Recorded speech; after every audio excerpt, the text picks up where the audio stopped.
Sieltä tullaan maali suoralle, loppukiihdytys. Katsotaan paraneeko aika tuosta ensimmäisestä suorituksesta. Meillä täällä selvillä. Tässä kilpailusarjassa kulkuneuvon enimmäispituus on 4 metriä ja luulen ainakin, että tässä nyt nähtiin tämän kisan pisin ajoneuvo. Mutta sekin ihan sääntöjen puitteissa on rakennettu. Kulkuneuvot saavat painaa 400 kiloa. Niin painavia täällä ei varmasti mukana ole, mutta nyt saadaan melkoinen kiihdytysauto radalle. Siellä on saapumassa aikaa jo suorittamaan tiimin edustaja, jos en ole tätä listaa täällä tulkinnut. Ainakin virtaviivainen ajokin on kyseessä ja ulkonäön perusteella veikkaan todella kovaa aikaa, mutta sitähän ei koskaan. Sarjassa kuitenkin sitten voittaja ratkotaan sen energiakulutuksen mukaan.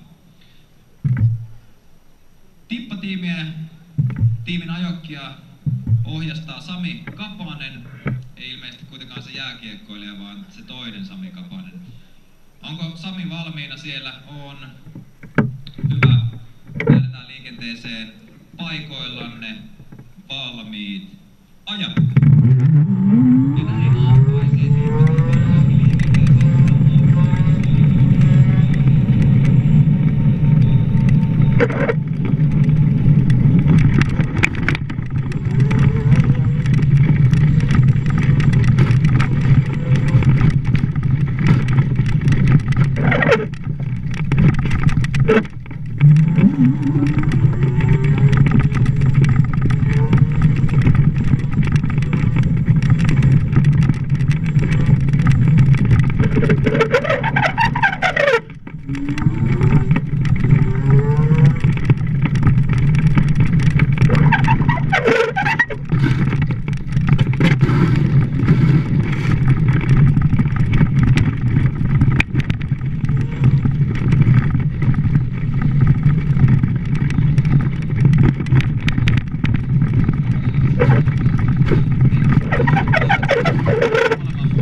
pisteeseen ja se on 1:10.09 ja tällä ajalla sijoitutaan tässä vaiheessa neljänneksi, mutta tippatiimin aikaahan meillä ei ole vielä selvillä. Siellä lähdetään parannuskierrokselle, ainakin toivottavasti.